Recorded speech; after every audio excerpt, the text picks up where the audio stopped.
Good afternoon, folks. Welcome back to UndercoverETuk UK. It's Monday, the sun is kind of out, and you wouldn't Adam and Eve it. I'm capturing Dragon UAP outside this very window, and you can't really see it because it's quite bright, so got a bit of sunshine coming through. But it's amazing, right? That's how easy it is, folks, and I'm really going to show you guys what I've captured. It's a simple one, just a hockey puck UAP. I've actually captured 3 or 4, but I'm going to just show you the one. Super fast. That's how you can determine whether they are UAP or not. I'm actually asked Robert, a custodian file, just to confirm this so that I got a second opinion, but I'm fairly confident.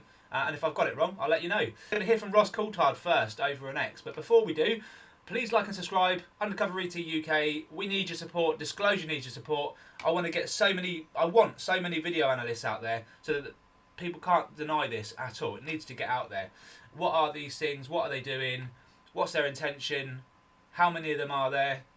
Cameras in the sky, folks. And honestly, for those that are like, oh, I'm bored of the Dragon UAP, listen, folks, when you record these Dragon UAP in the sky, there's always a chance you're going to capture a saucer or one of these Fae or the knot clouds, whatever it is we want to call them, right? There's always a chance you're going to capture something else. And that's exactly what we did last year, okay? Gavin Young had been filming Dragon UAP going over the coastline of Norfolk on the east coast of the UK. And he was doing it week on week, and eventually he caught a saucer. Simple as that. They associate themselves with the saucers, okay? That's all I can say, really. Get your cameras in the sky, you will capture, and eventually you will capture the gold, and that's what we're after, folks. Let's start with Coulthart over on X. He just talks a little bit about him and his family and what he's been doing to prepare for this. Let's have a listen. I've spent a lot of time trying to learn how to meditate, and I'm getting reasonably advanced at it. I have a beautiful field near my home where I go and lie down on the grass and I look up at the stars, and I certainly invite the phenomenon to manifest itself. I have a daughter who frequently engages with the phenomenon, and it manifests itself quite overtly to her. But my dear friends, one of whom, JP Haig, is gifted with the ability to engage in this way, he tells me he thinks the phenomenon is keeping me skeptical by not manifesting itself to me so overtly. Um, but what I have had is a strong sense in my work as a journalist of being serendipitously pushed. Um, I cannot explain the weirdness, the high strangeness of working as a journalist in this field. I think a lot of professions. My dad was a doctor, and I tell this story often. Late in his life, he admitted to me that all of his life as a doctor, he developed the ability to see auras around people, and that he could sense when people were ill by looking at their auras. And I have to admit, I thought the old duffer was going a bit senile, and I took it with a grain of salt. But now that I think back and realize what he was talking about, I suspect that there are gifts that humans have that we don't realize are intuitive. And I've had a long sense in my journalistic career, which is a long and varied one, of being pushed occasionally, of guided, gently nudged. And I can often not explain why I've felt an inclination to go down a certain path for investigation. And certainly in the field of UAPs, I set out 7 years ago to write a book to debunk all this UFO nonsense. I was absolutely convinced I was going to prove that it was a black world US Air Force program, and it was only a matter of time before I found this technology buried in a hill somewhere, and it was all complete balderdash. And hilariously, I found myself being serendipitously pushed and guided into what is now a full-time obsession with the reality of this phenomenon. And that includes the technology, if you like, of UAPs, but I think the technology is the least interesting aspect. And I now understand what people were talking about from the intelligence community when they said to me all those years ago in a Georgetown bar, if you want to understand UAPs, you have to understand human consciousness. That was actually blooming awesome. Really cool. Thank you, Mr. Coulthart, for sharing. what your family experience, what you experience, and what your general overview of it is. I love it, mate. I love it. I love what you do. I feel like you are being guided. If they're keeping you sceptical, it's because the time isn't right for you to report the big finale. But it's coming. It is coming. And I think they've convinced you that they are around. It's just a matter of time, buddy. Just a matter of time, mate. Thank you, and yes, let's move on. We've got some evidence to show you now, and I'm just going to start off with Larry Fagan over in California. He sent a few videos. I wanted to share this one with you. Normally I don't like pre-edited stuff, but you can see this is a hockey puck, and he just basically goes through the format, records.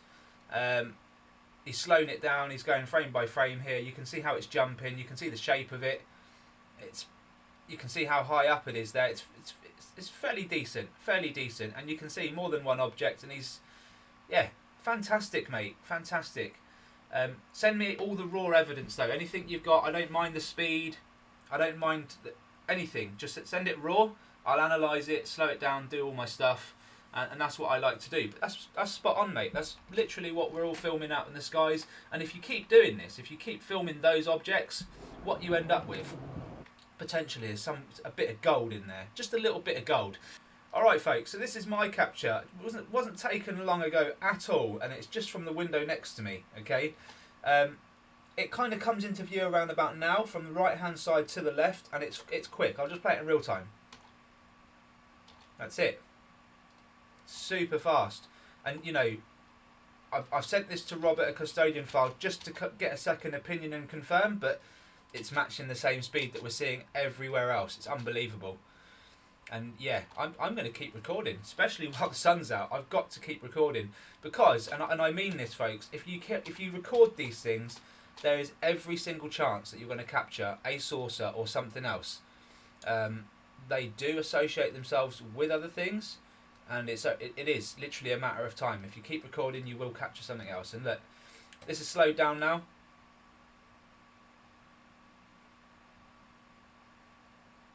That's just way too fast. It disappears behind the cloud as well, so you know it's way out there. You know, bugs and birds just don't move that fast from that sort of distance. Looking at where those clouds are, I'm nowhere near them. I'm nowhere near them. Maybe a mile away. Like, it's ridiculous. Maybe half a mile away, but I'm not like a few blocks away from these clouds, you know? I know it's impossible to really know, but I can see buildings way out there, and they're not even beneath the clouds that we're talking about. So yeah,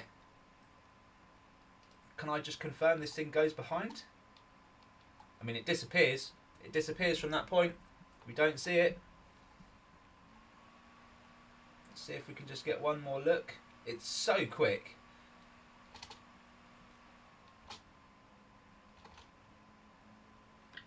Oh, it just goes into the cloud there, look.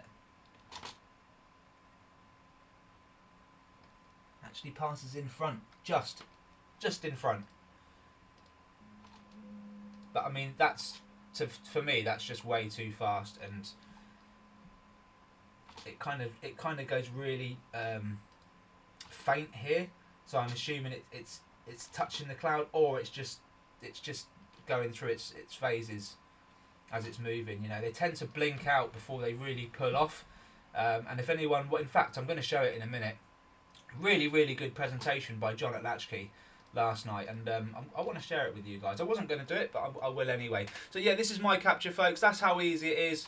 Sun came out. I thought, bugger it, I'm going to get the camera out, and I caught loads of bugs which actually look like hockey pucks. You know, if you zoomed in and that, and they're out of focus, they actually look like hockey pucks, but the speed wasn't matching. You know, but this thing, unbelievable fast. So yeah, let's go over to Latchkey quickly, and I just want to play you what he posted yesterday. A really good video. So this is going to be paused here, and we're going to start with our focus down here at the bottom at this little thing. Keep an eye on it. You're going to see it monkey around there for a sec, and then it's going to head off toward the left. We're going to get a little closer in here. You see it there, and now we're going to get even closer, and it goes off screen actually. And what it is, I don't know, and this is what it looks like up close, and this is why I don't know what it is. But like I said, it goes off screen, then eventually it comes back about 2 seconds, 3 seconds later, comes back, and starts to blink like this. Uh, and then it takes one more strong blink and then hits the gas and accelerates. It gets thinner, and it just cuts right through these airplanes and goes all the way from left to right and goes off the screen. And here's that blink, and then it's gone. You can see the acceleration there. This is slowed, but you can see it, and it's over here on the far left, and then it blinks, and then it's like there's something that has to do between the blinking and the acceleration where it just steps on the gas and it's gone. So we're going to take a look at that entire sequence here, starting again at the bottom. This is real distance and real speed. And, it's moving, but not so fast so you can't keep eyes on it. And this is where it comes back in. And then at this point is where it accelerates. It's basically impossible to see from this point. Here it is again a few times, real speed, real distance with no pauses or arrows. But you can see how your eye sort of loses it. Once it pops back into screen, and then it blinks and then accelerates in a way that's just cartoonishly fast. There's no obvious sign of propulsion, and again, it's blinking in and out. Terrestrial creatures don't blink in and out like this. And if it were a terrestrial creature, we'd be able to identify its propulsion source easily, and we absolutely cannot do that here. Thank you so much, John, for doing this, mate. And this is really critical, okay? And we've seen examples like this before, but it's just another example. These things don't always go 2,000 miles an hour, okay? They have capability to slow down as well as speed up, okay? And this is what makes things really difficult. Now, I mentioned earlier on that I was filming, and I thought what looked like a hockey puck was a bug because of the speed. How the hell do I know? How do I know it wasn't just going slow in that moment? It looked like a hockey puck, right? So that's where I'm at. This is what we're contending with. That's why I always look for the plasma, because the plasma is always a sure sign. And do you know what? The bloody bug out there had plasma. I should think actually maybe that is a hockey puck. Maybe I'll show it. Maybe I'll do some research and look into it a bit further and dive it. But this is really, really important. The fact that they're blinking, and then as they come back to visual, they're just bolting off. Like John says, it's like putting the foot on the gas. And you can see from the slowed down motion of these planes how slowed down this really is. Incredible, mate, incredible. And this is why John's a critical thinker. This is why we should support him. And please, absolutely, find John at Latchkey Hustle and hit the subscribe button. The stuff, they're only short videos. They tend to be like sort of short videos, sort of between a couple of minutes and 15 minutes long.